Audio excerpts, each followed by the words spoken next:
Hello everybody, welcome back to my YouTube channel. So guys, in this video I'm gonna be showing you how to fix message sent before this device was added to this conversation. This message cannot be delivered. So guys, let's get started without wasting any time. You can easily see here guys, message sent before this device was added to this conversation. This message cannot be delivered. So guys, because the device was not added in your conversation, maybe that's why the message isn't delivered. Okay guys, because your account is logged in another device, maybe that's why it's not working and you don't have the permission to send the message.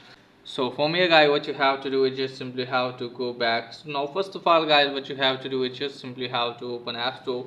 Now from here guys, just simply have to search for the Messenger app. So let me search for the Messenger app guys. So first of all guys, you have to update the Messenger app. As you can see guys, it's asking for the update. So just simply have to update it and then check if it's working or not.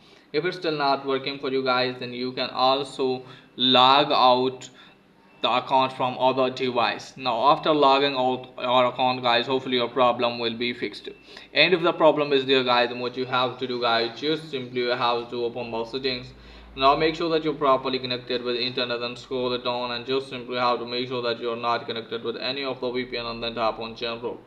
Now after that, scroll it down and then tap on date and time and make sure that your date and time is correct, because guys, if your account is logged in another device and other person is also active on your account and the time is wrong for you, then maybe that's why it's not working. Because if his time is correct and yours is wrong, maybe that's why it's not working. Okay guys, so just simply have to check date and time and make sure that your date and time is correct. And after that guys, what you have to do is just simply have to tap on iPhone storage.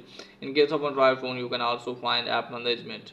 Anyway, you have to locate for the messenger in both of the devices and then offload the app in the iPhone and clear the cache or storage of the app in Android phone. And after that guys, restart your device, and after that hopefully your problem will be fixed. So that's pretty much for today's video. If it is helpful, please like and subscribe my channel. Thanks for watching.